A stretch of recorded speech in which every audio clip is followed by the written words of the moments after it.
Oremos. Padre Celestial, te damos gracias en este día por el privilegio de encontrarnos en este lugar con el único fin de escuchar tu voz a través del estudio de tu santa palabra. Pedimos, Padre, la conducción de tu Espíritu Santo y te damos gracias por escuchar nuestra oración, porque te lo pedimos en el precioso nombre de tu Hijo, Cristo Jesús. Amén. Para comenzar nuestro estudio de hoy, quiero hacer un repaso de un capítulo profético muy importante de la Sagrada Escritura. Me refiero específicamente a Daniel, el capítulo 7. Y el repaso lo voy a hacer rápido porque quiero especialmente llegar a un poder que se conoce como el cuerno pequeño. En Daniel, el capítulo 7, tenemos varias bestias. La primera bestia es un león, que representa el reino de Babilonia. Luego tenemos un oso. El oso representa el reino de los medos y los persas. Luego tenemos un leopardo. El leopardo representa el reino de Grecia. Luego tenemos una cuarta bestia, espantosa y terrible. Esto se halla en el capítulo 7 y el versículo 23. Esta cuarta bestia representa al Imperio Romano. Y luego entonces dice la Biblia que en la cabeza de este dragón, de este cuarto animal, surgen 10 cuernos que representan las 10 divisiones del Imperio Romano. Y luego llegamos al momento cuando se manifiesta el cuerno pequeño. Quiero específicamente leer con ustedes Daniel el capítulo 7 y los versículos 23 y 24 para captar el contexto. Dice allí en el versículo 23, dijo así: la cuarta bestia será un cuarto reino en la tierra, el cual será diferente de todos los otros reinos, y a toda la tierra devorará, trillará y despedazará. Este es el Imperio Romano. Luego noten el versículo 24.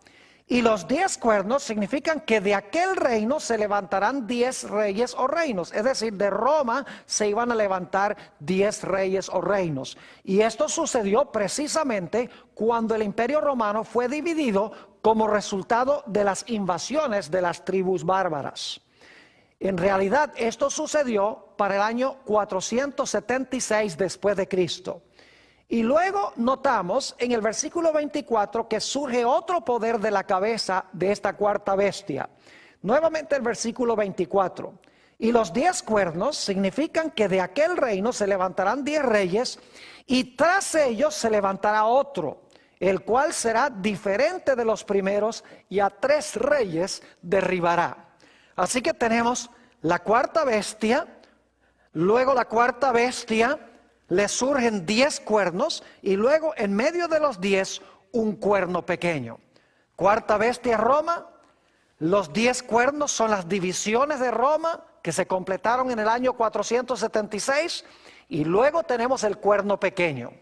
Noten que el cuerno pequeño, según el versículo 25, gobierna cierto periodo de tiempo. Noten Daniel 7 y el versículo 25. Y recuerden específicamente los puntos claves porque volveremos a ellos después. Dice, y hablará palabras contra el Altísimo. Recuerden eso, el cuerno pequeño habla palabras contra el Altísimo. Y a los santos del Altísimo quebrantará, es decir, persigue al pueblo de Dios. Y luego dice, y pensará en cambiar los tiempos y la ley. Y entonces nos dice cuál será su periodo de dominio cuando declara en la última parte del versículo 25, y serán entregados en su mano hasta tiempo, tiempos y la mitad de un tiempo. Queremos hacernos algunas preguntas en cuanto a Daniel 7 y el versículo 25. Primero, ¿qué representa el cuerno pequeño? Segundo, ¿qué significa cambiar los tiempos y la ley? Ahora, debo decirles que en las profecías un día equivale a un año.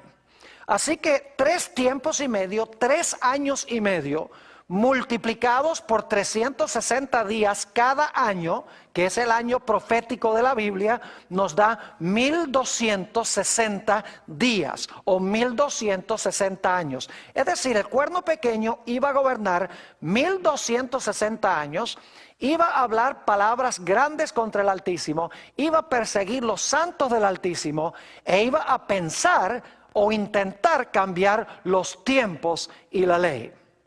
Ahora, mirando la historia, no cabe duda alguna de que este cuerno pequeño representa otra Roma, porque sale de la cabeza de la cuarta bestia que representa Roma. Es decir, este cuerno pequeño que gobernó 1260 años representa a Roma papal o al papado. Ahora, queremos estudiar qué significa el cambio de los tiempos y la ley. Para hacerlo, quiero invitarles que regresen conmigo a Daniel el capítulo 2 y el versículo 21. Daniel 2 y el versículo 21. En este versículo se nos dice que Dios hace tres cosas. Muy importante recordar estas tres cosas. Dice allí en Daniel 2 y el versículo 21, hablando del Señor, Él muda, se podría decir cambia también, Él muda o cambia los tiempos y las edades. Segundo, quita reyes y pone reyes. Tercero, da sabiduría a los sabios y la ciencia a los entendidos. Dios hace tres cosas. Uno, muda o cambia los tiempos y las edades. Segundo, quita reyes y pone reyes. Y en tercer lugar, da la sabiduría a los sabios y la ciencia a los entendidos. Ahora, lo que quiero que notemos es que estas tres ideas que acabo de compartir, el hecho de que Dios muda los tiempos y las oportunidades, el hecho de que Dios quita y pone reyes y el hecho de que Dios da sabiduría a los sabios, estas tres ideas se desarrollan luego en el capítulo 2 y el capítulo 3 en forma práctica. Quiero que noten el desarrollo de estas tres ideas, pero no en el orden en que aparecen en el versículo 21, sino en orden inverso. Es decir, se van a desarrollar no en el orden de que Dios cambia los tiempos y las edades, quita reyes y pone reyes y da sabiduría a los sabios, sino cuando se desarrollan las ideas, empieza con el hecho de que Dios da sabiduría a los sabios, luego continúa hablando de que Dios quita y pone reyes y luego termina hablando del hecho de que Dios cambia los tiempos y las oportunidades. Noten Daniel, el capítulo 2 y el versículo 23, cómo se desarrollan estas tres ideas en orden inverso en el resto del capítulo 2 y en el capítulo 3. Daniel, el capítulo 2 y el versículo 23 nos dice lo siguiente en cuanto al sueño que recibió el rey Nabucodonosor. Dios le mostró el sueño luego a Daniel. Daniel, el capítulo 2 y el versículo 23, cuando Dios le ha revelado el sueño a Daniel, encontramos que Daniel habla estas palabras. A ti, oh Dios de mis padres, te doy gracias y te alabo, porque me has dado, fíjense esto, porque me has dado sabiduría y fuerza, y ahora me has revelado lo que te pedimos, pues nos has dado a conocer el asunto del rey. Noten entonces la tercera idea que mencionamos en Daniel 2:21 se desarrolla aquí en el versículo 23, donde nos dice que Dios dio sabiduría a Daniel para saber el sueño y lo que representaba el sueño. Ahora noten cómo se desarrolla la segunda idea, el hecho de que Dios pone y quita reyes. Daniel, el capítulo 2 y el versículo 37 y 38. Daniel le dice al rey: tú, oh rey, eres rey de reyes, porque el Dios del cielo te ha dado reino, poder, fuerza y majestad. Y donde quiera que habitan hijos de hombres, bestias del campo y aves del cielo, Él los ha entregado en tu mano y te ha dado el dominio sobre todo. Tú eres aquella cabeza de oro. Noten que Dios dice a través de Daniel al rey que Dios fue el que lo colocó para gobernar sobre Babilonia. Es un ejemplo de que Dios pone reyes y quita reyes. Ahora, ¿qué diríamos de la tercera idea? El hecho de que Dios cambia los tiempos y las oportunidades, o los tiempos y las edades, como dice aquí. Esta idea se halla desarrollada en Daniel, el capítulo 3. Allí encontramos en Daniel 3 que el rey Nabucodonosor levanta una gigantesca estatua que mide 60 codos de alto y 6 codos de ancho. Y es interesante notar de dónde el rey Nabucodonosor adquirió la idea para hacer esta estatua de oro. En realidad, en Daniel capítulo 2, Dios le había mostrado a Nabucodonosor cómo se iba a desarrollar la historia profética.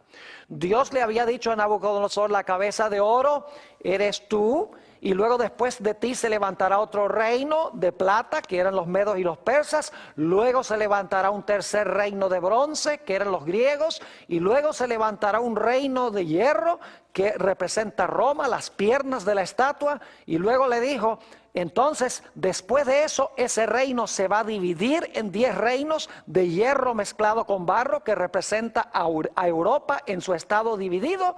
Y luego Dios dijo que en los días de estos reyes, Él iba a establecer un reino que nunca iba a ser corrompido. A Nabucodonosor no le gustó nada este panorama profético que Dios había presentado, porque Nabucodonosor pensaba que su reino iba a ser eterno. Y por lo tanto, para contradecir el panorama profético que Dios dio en el capítulo 2, Nabucodonosor mandó hacer esta estatua completamente de oro. La cabeza de la estatua era de oro y representaba a Babilonia, pero Nabucodonosor dice: ¿qué es esto de que yo soy solo la cabeza de oro? Voy a hacer una imagen toda de oro, y de esta manera voy a demostrar que el panorama profético que presenta Dios no es correcto. En realidad no se van a levantar otros reinos después que el mío. Yo soy el que estoy en control de los eventos proféticos. Pero todos sabemos cómo se desarrolló esta historia. Dios alteró los planes del rey. Es decir, Dios alteró el panorama profético que presentaba Nabucodonosor, que era que el reino de él iba a permanecer para siempre. Y Dios lo hizo librando a los jóvenes del horno de fuego. Es decir, que Nabucodonosor procuró cambiar los tiempos, procuró cambiar el panorama profético de Dios, pero Dios interrumpió sus planes y demostró que en realidad Él estaba en control de los tiempos proféticos y que las profecías se iban a cumplir exactamente como Él había dicho. Entonces vuelvo a preguntar: ¿qué significa el cambiar los tiempos? Sencillamente significa que el cuerno pequeño iba a pensar de alguna manera en cambiar el calendario profético de Dios, el orden de eventos proféticos que Dios ha establecido, el lugar donde se van a cumplir esas profecías, con quiénes se van a cumplir esas profecías, cuándo se van a cumplir esas profecías. En otras palabras, el cuerno pequeño iba a hacer lo que intentó hacer el rey Nabucodonosor. Iba a intentar cambiar el panorama profético que Dios ha presentado en las profecías, y quiere presentar un panorama profético rival o distinto. Ahora quiero leer algunos versículos de la Biblia a donde se usa la palabra tiempos, porque necesitamos entender que cuando dice la Biblia que el cuerno pequeño iba a pensar cambiar los tiempos, no está hablando de tiempo de calendario, no está hablando de horas y de días en forma común y corriente. En realidad, cuando usa la palabra tiempos, está hablando de los eventos proféticos que Dios ha colocado en su calendario. Es decir, el cuerno pequeño iba a pensar cambiar en alguna forma el orden de eventos que Dios ha establecido, que se van a ocurrir de acuerdo a su calendario profético. Quiero que noten en primer lugar que el periodo de dominio del cuerno pequeño se expresa como tiempo tiempos y la mitad de un tiempo. Fíjense allí que se usa la palabra tiempo y tiempos para referirse al periodo de dominio del cuerno pequeño. Es decir, la expresión tiempo, tiempos, la mitad de un tiempo, tiene que ver con eventos proféticos. También en Daniel 4 y el versículo 25, encontramos que cuando Nabucodonosor enloqueció por 7 años, Dios expresó ese periodo profético en cuanto a lo que iba a ocurrir con Nabucodonosor con la palabra tiempos. Es decir, la palabra tiempos denotaba un evento profético. Noten Daniel 4 y el versículo 25. Dice Daniel al rey que te echarán de entre los hombres y con las bestias del campo será tu morada. Y con la hierba del campo te apacentarán como a los bueyes. Y con el rocío del cielo serás bañado. Y ahora escuchen. Y 7 tiempos pasarán sobre ti. Fíjense que la palabra tiempos se usan para describir un evento profético futuro. Dice, y 7 tiempos pasarán sobre ti hasta que conozcas que el Altísimo tiene dominio en el reino de los hombres y que lo da a quien Él quiere.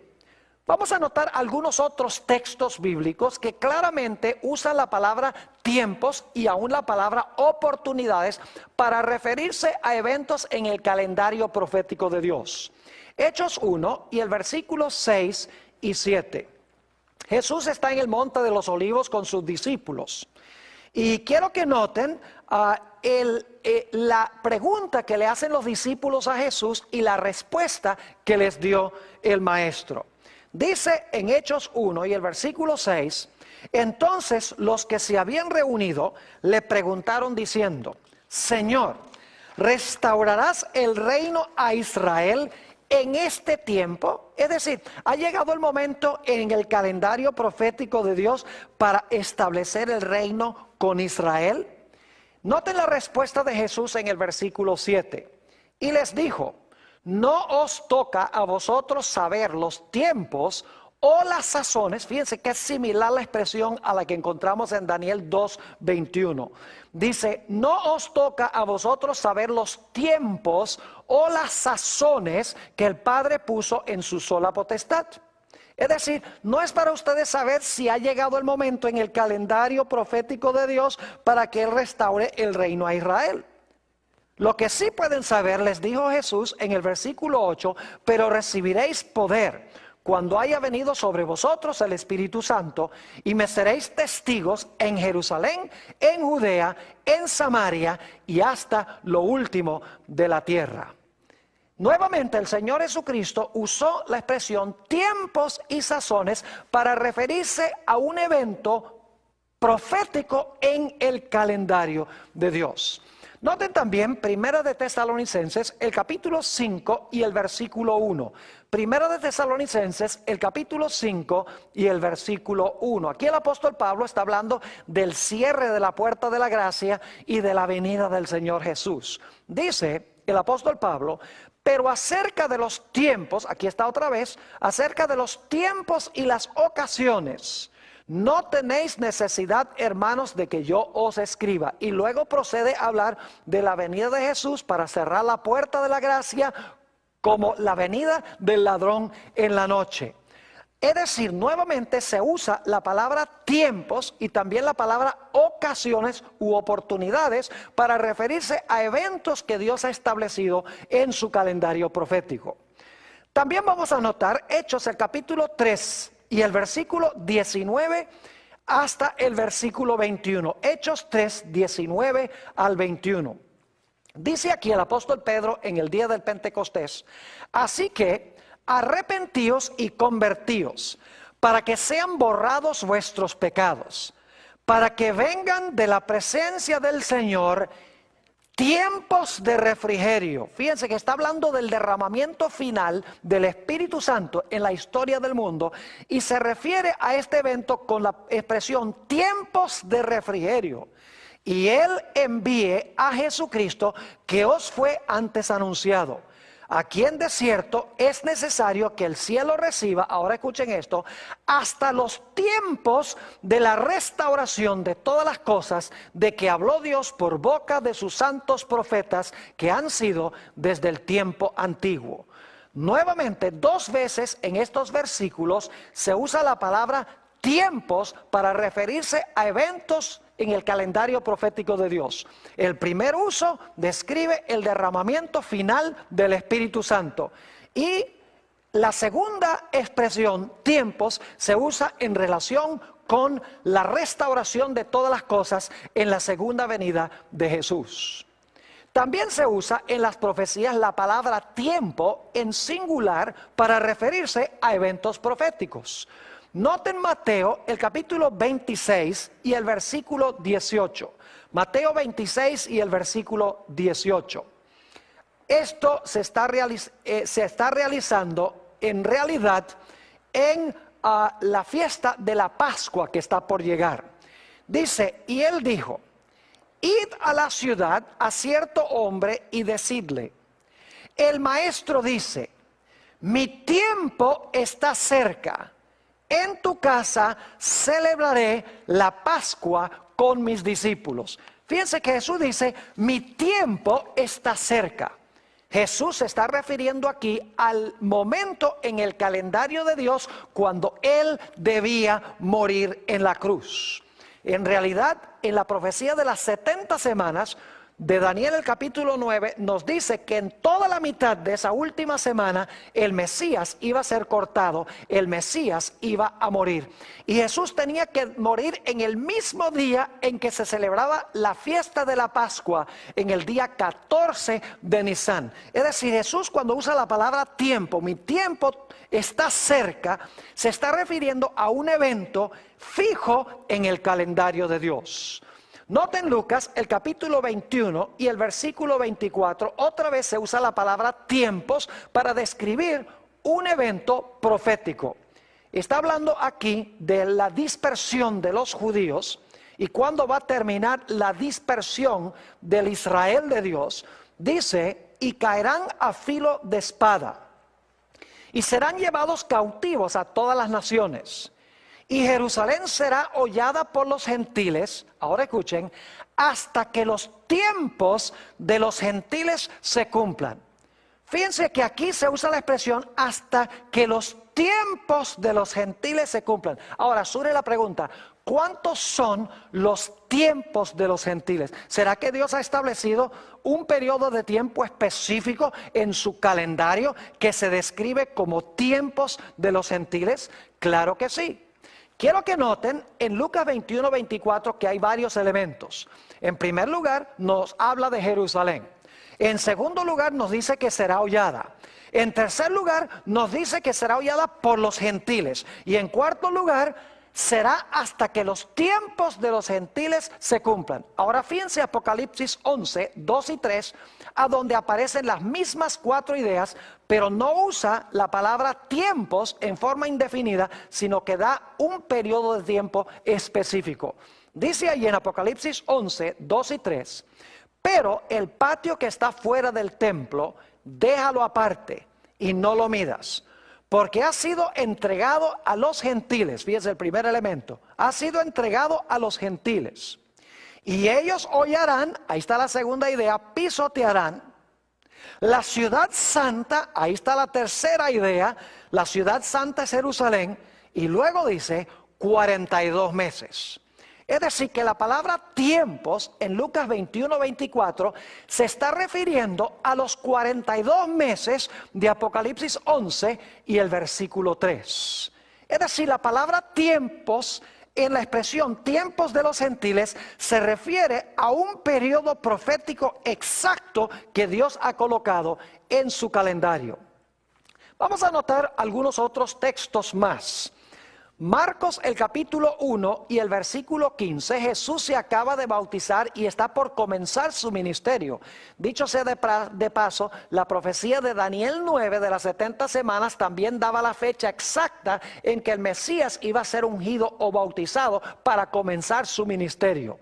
Dice en Marcos 1 y el versículo 15, después que Juan fue encarcelado, Jesús vino a Galilea predicando el evangelio del reino de Dios, diciendo, se acababa de bautizar, diciendo, el tiempo se ha cumplido y el reino de los cielos se ha acercado. Arrepentíos y creed en el evangelio.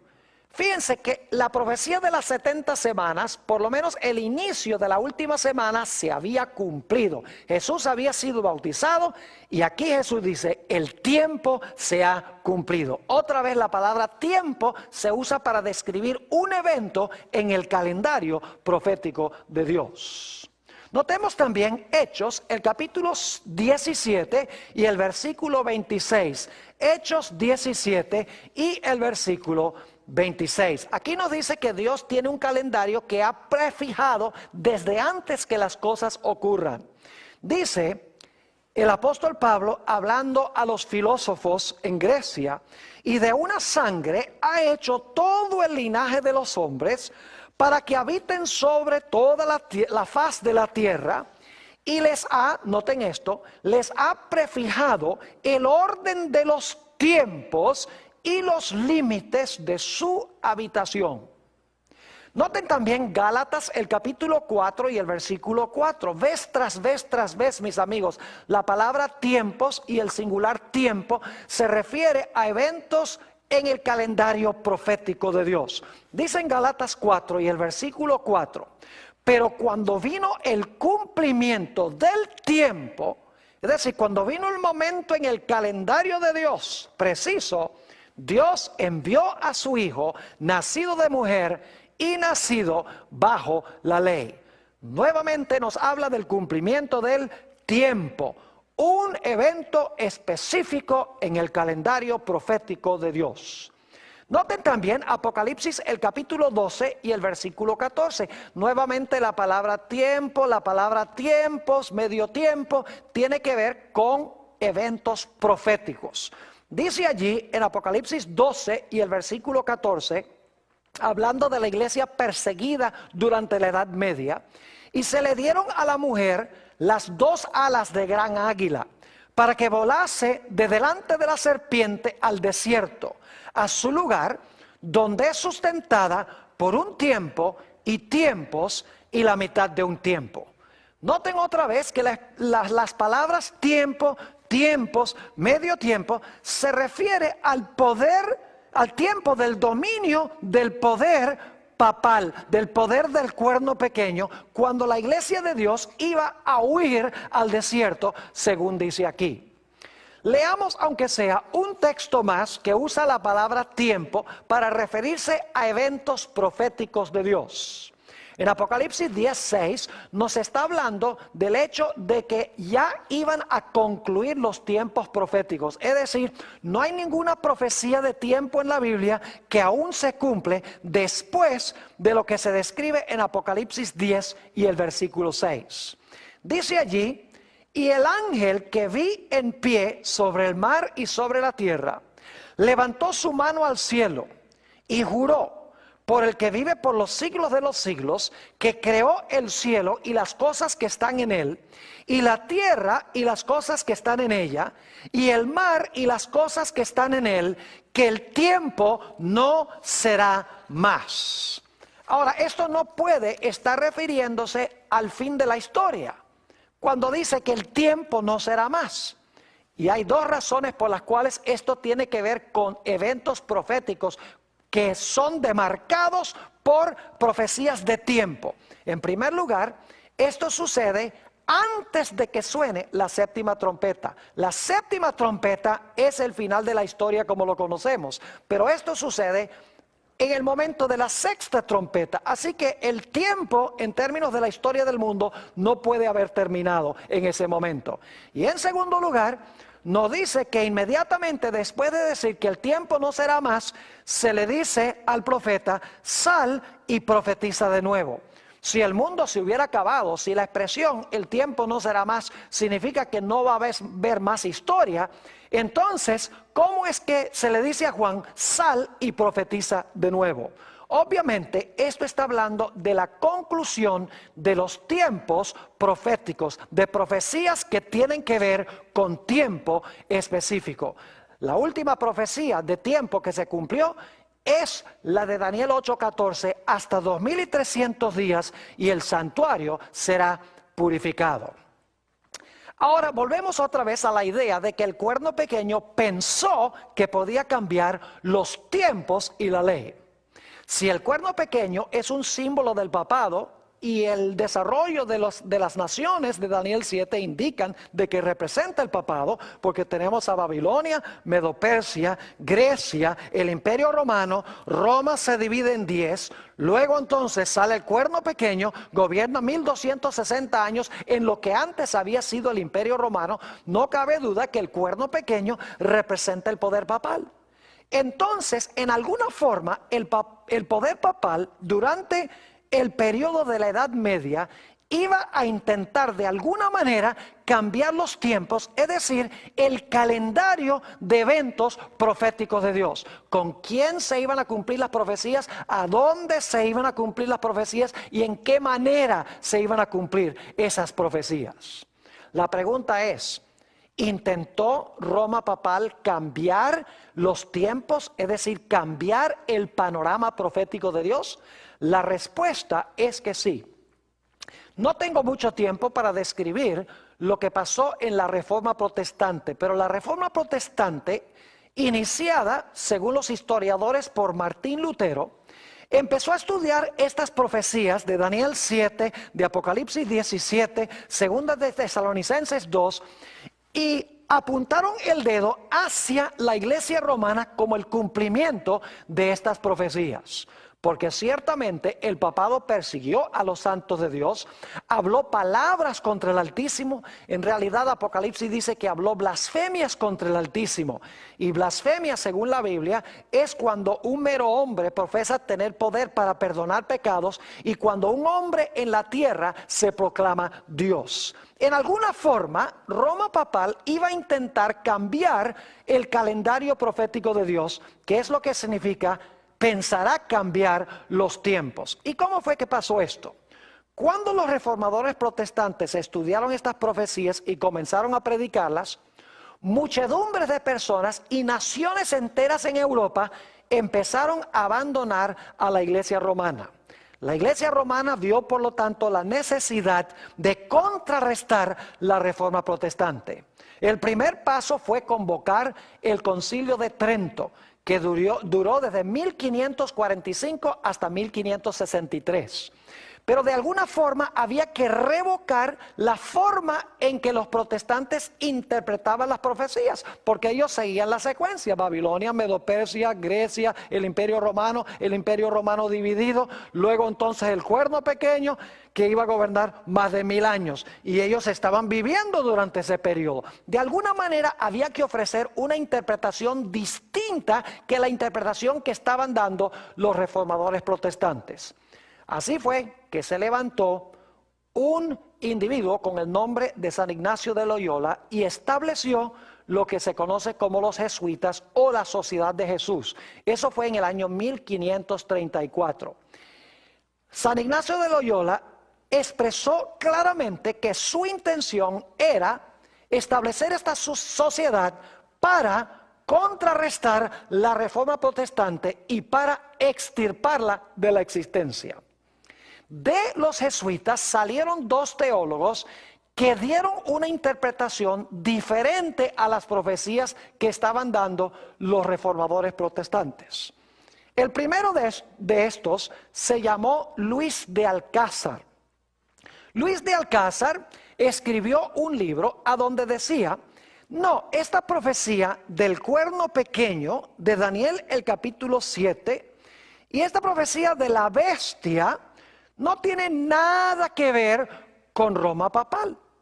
Él dijo: esta profecía del cuerno pequeño se cumplió en el Antiguo Testamento con un personaje que se llama Antíoco Epífanes.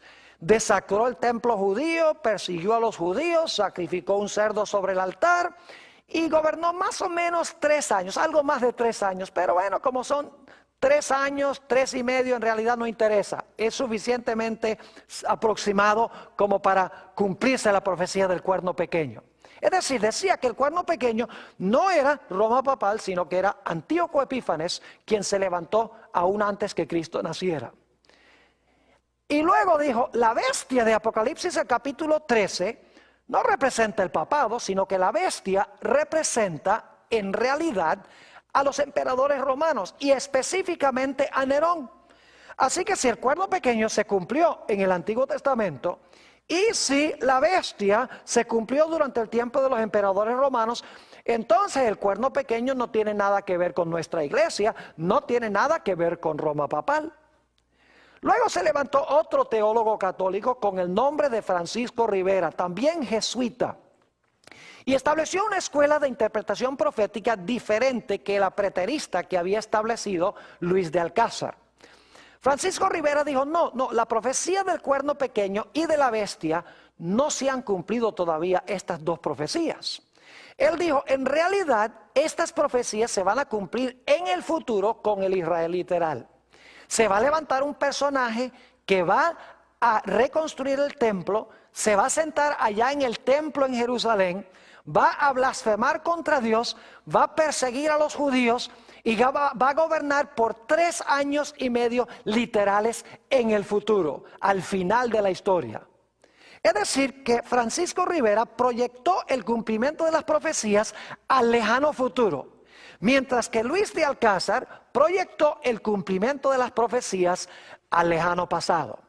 Y lo que estaban haciendo era ocultando el cumplimiento verdadero de esas profecías con el sistema al cual ellos pertenecían en ese momento. Es decir, si estas profecías del cuerno pequeño y la bestia se cumplieron en el Antiguo Testamento, se van a cumplir en el lejano futuro, entonces no tienen nada que ver con Roma papal. En realidad, lo que hicieron estos dos teólogos fue cambiar el calendario profético de Dios. Cambiaron la secuencia del cumplimiento de los eventos, el lugar donde se iban a cumplir las profecías, con quién se iban a cumplir las profecías, cuánto tiempo iba a dominar aquel en quien se cumplían las profecías, de qué manera iba a cumplir estas profecías. Todo esto lo ocultó proyectando el cumplimiento al futuro o al pasado. De esa manera nadie podía ver que estas profecías se estaban cumpliendo en aquella época. Pero Dios profetizó que cuando llegara este tiempo a su fin, el tiempos y la mitad de un tiempo, Dios iba a levantar a un pueblo que iba a contrarrestar estas dos cosas que intentó cambiar el cuerno pequeño. Noten Apocalipsis, el capítulo 12 y el versículo 17. Apocalipsis, el capítulo 12 y el versículo 17. El contexto indica que este versículo se está cumpliendo inmediatamente después del versículo 14 al 16, donde habla de los 1260 días o los 1260 años. Es decir, apenas terminan los 1260 años, se cumple este versículo que voy a leer. Dice allí en Apocalipsis 12, 17, entonces el dragón se llenó de ira contra la mujer. El dragón es Satanás, la mujer representa a la iglesia. Y se fue a hacer guerra contra el resto de la descendencia de ella. Y ahora noten las dos características: los que guardan los mandamientos de Dios y tienen el testimonio de Jesucristo. ¿Qué dos cosas intentó hacer el cuerno pequeño? Pensó que podía cambiar los tiempos y la ley. Al final de este periodo dice que Dios levanta a un pueblo contra el cual Satanás está enojado y guardan los mandamientos de Dios y tienen el testimonio de Jesucristo. Antes de seguir comentando sobre esto, debo decirles que la iglesia romana también hizo el intento de cambiar la santa ley de Dios. Si ustedes van a una Biblia católica, van a encontrar que en Éxodo 20 y el versículo 8 al 11 dice que el séptimo día es el sábado de Jehová. Es decir, la misma Biblia católica dice que el sábado es el día de reposo. Y van a encontrar también en el segundo mandamiento que dice que no debemos hacer imágenes ni debemos inclinarnos ante esas imágenes. Pero si ustedes van a los catecismos católicos, van a descubrir que en los catecismos no aparece un comentario sobre el segundo mandamiento. El segundo mandamiento es sustraído de la santa ley de Dios. Y claro, cuando uno saca el segundo mandamiento, uno queda nada más con 9.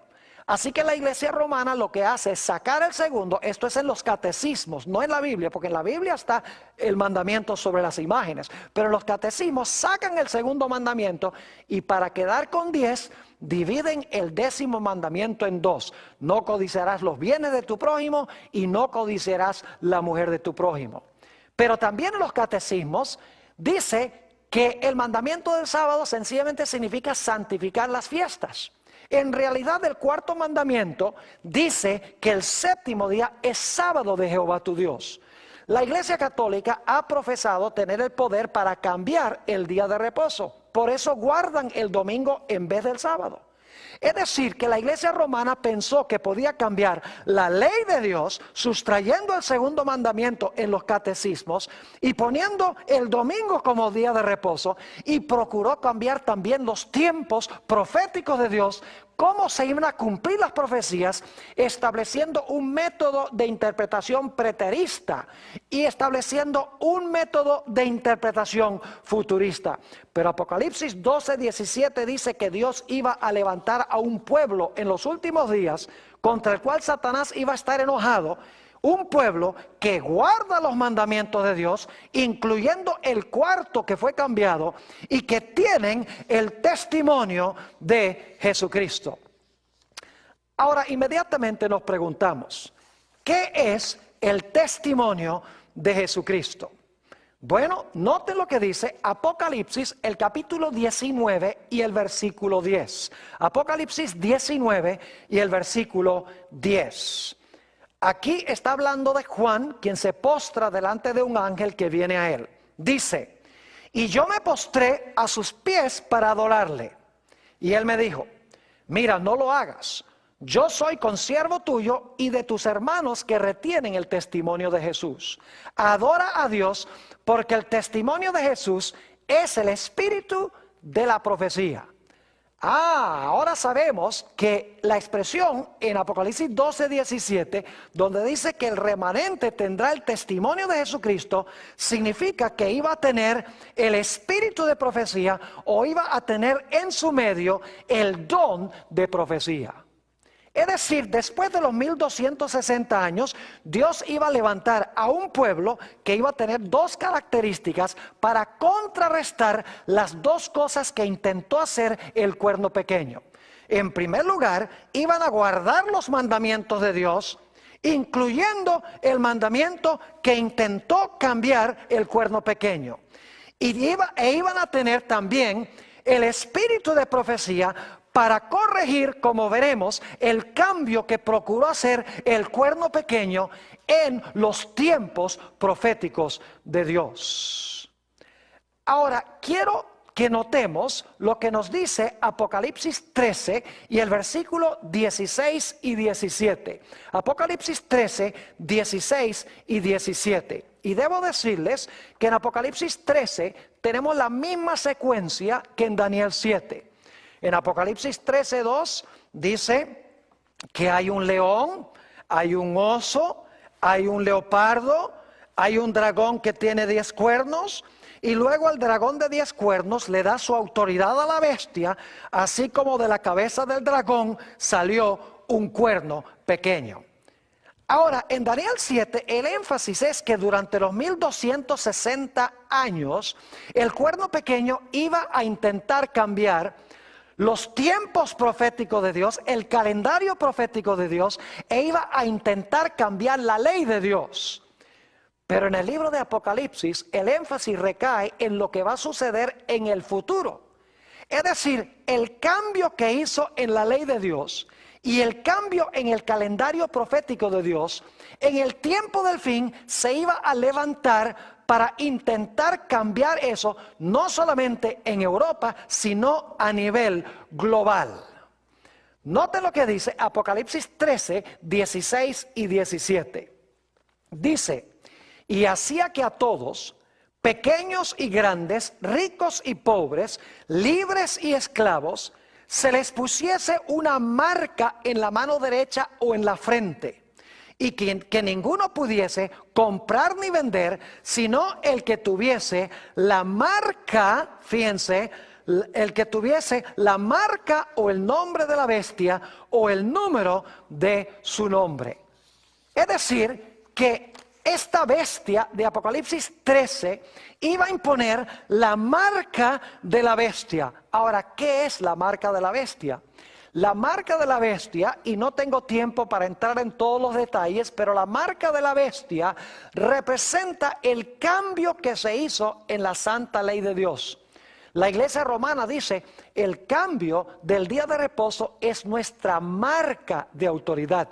Porque si nosotros podemos cambiar la ley de Dios, significa que el poder nuestro no es solamente humano, sino que nuestro poder también es divino. Es decir, que en el tiempo del fin, dice aquí en Apocalipsis el capítulo 13, que la bestia iba a imponer su marca, que es el cambio en la ley de Dios, e iba a imponer su marca bajo pena de no poder comprar ni vender, y bajo pena también de muerte, si leen Apocalipsis 13 y el versículo 15. Es decir, que en el tiempo del fin, esta bestia o el cuerno pequeño en su etapa final iba a imponer el cambio en la ley de una manera obligatoria, y de esta manera el pueblo de Dios, su vida misma, iba a peligrar. Pero ¿qué del cambio que procurará hacer en el tiempo del fin, en los tiempos? Noten Apocalipsis, el capítulo 16 y el versículo 13. Apocalipsis 16 y el versículo 13.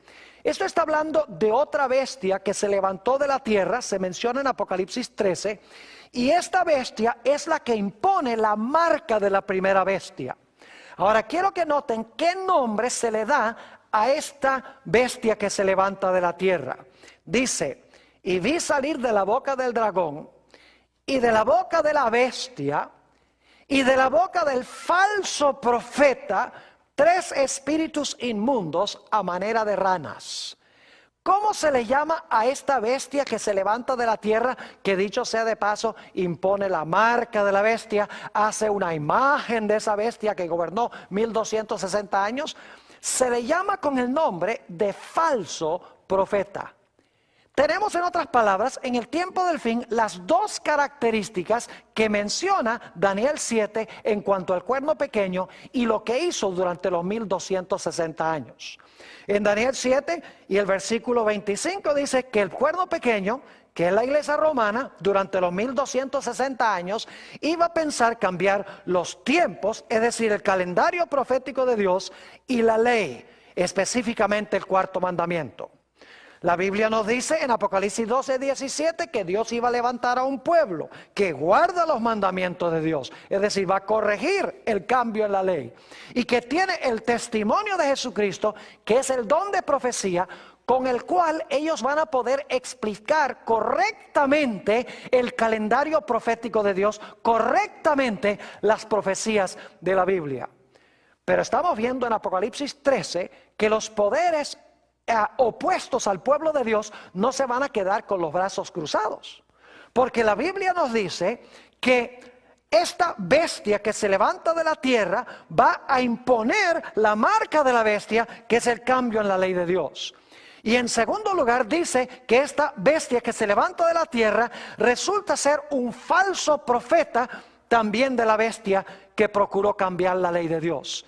Es decir, para contrarrestar a los que se levantan para guardar los mandamientos de Dios, para corregir con el don de profecía el cambio en el calendario profético de Dios, el diablo va a levantar una segunda bestia, y esa segunda bestia va a imponer el cambio en la ley, que es la marca de la bestia, y va a imponer también un falso panorama profético, y por eso se le llama a esta bestia el falso profeta.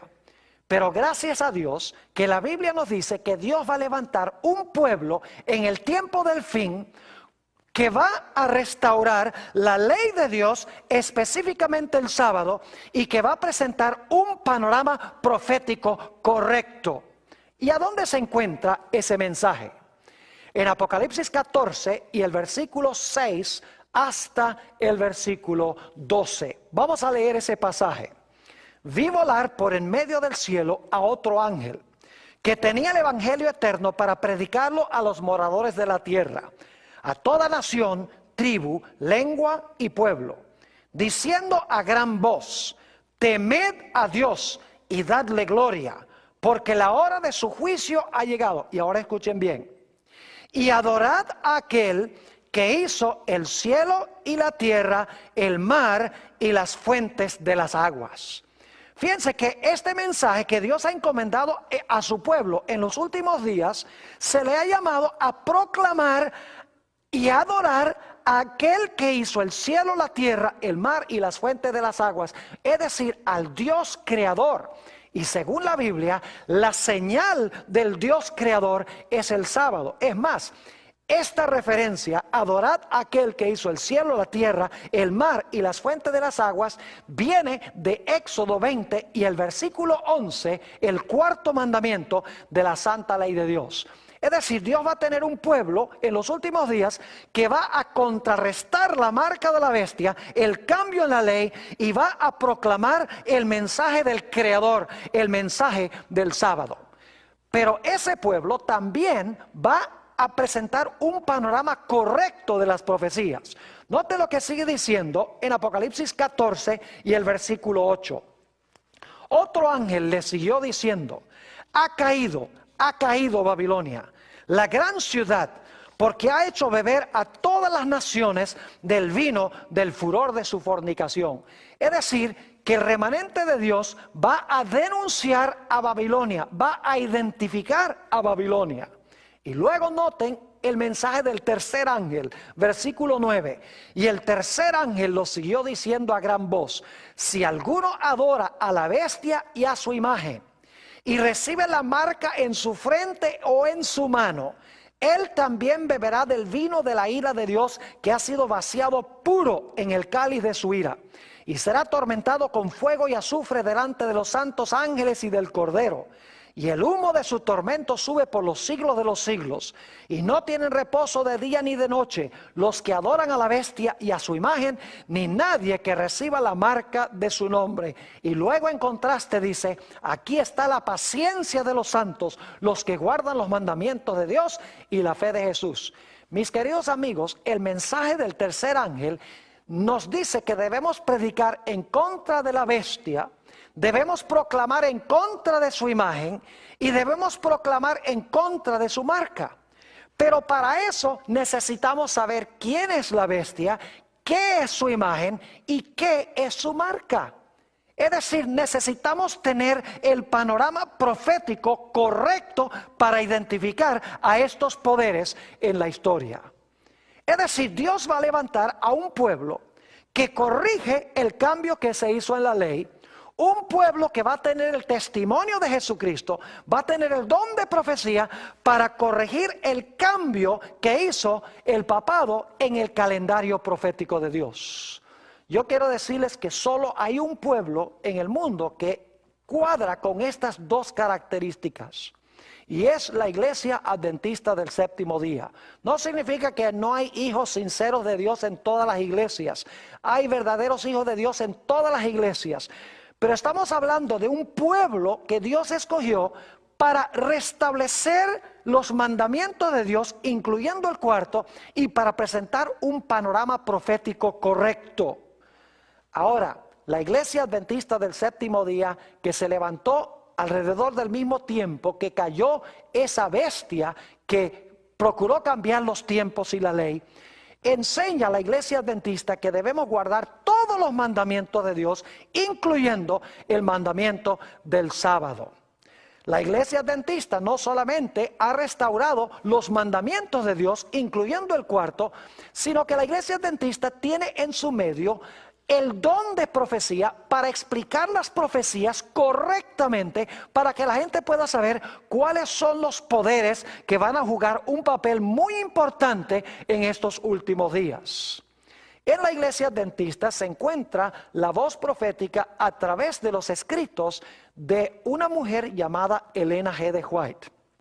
Tengo en mis manos un libro muy especial y le he tenido que poner cinta varias veces porque lo he leído tantas veces. Se llama El conflicto de los siglos. Si ustedes quieren saber cómo se van a cumplir las profecías de la bestia, de su imagen, de su marca, etcétera, este libro les da la explicación correcta de todas estas profecías. Si alguien quiere un ejemplar del conflicto de los siglos, se pueden poner en contacto con nosotros a través de el internet o a través del teléfono o nuestra dirección postal que van a encontrar al final de esta presentación. Pero en este libro, la autora corre el telón y muestra quién es la bestia, quién es la imagen, cuál es la marca, de tal manera que el pueblo de Dios pueda estar listo para los grandes eventos que van a ocurrir muy pronto en el mundo.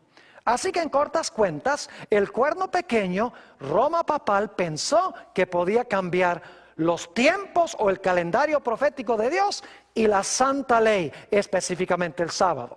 Al terminar ese periodo, Dios levantó a un pueblo que Satanás odia, que guarda los mandamientos de Dios, corrigiendo el cambio en la ley, y que tiene el testimonio de Jesucristo, que es el espíritu de profecía, este magnífico libro, El conflicto de los siglos. Pero los poderes del mundo no se van a quedar con los brazos cruzados. Se levanta una segunda bestia de la tierra para ayudar al papado a recuperar su poder. Esta bestia impone la marca de la bestia, que es el cambio en la ley de Dios. Y también va a ser el falso profeta de la bestia, predicando el mensaje profético que proclamó la bestia durante los 1260 años. Es decir, el cambio en el calendario profético de Dios. Pero Dios tampoco se puede quedar con los brazos cruzados, porque va a tener un pueblo que proclama los mensajes de los tres ángeles. El mensaje de que debemos adorar al Creador en su santo sábado. Y el mensaje de que debemos tener mucho cuidado de no seguir a la bestia, ni tampoco adorar a su imagen, ni recibir la marca o su señal. Que Dios nos bendiga en este día.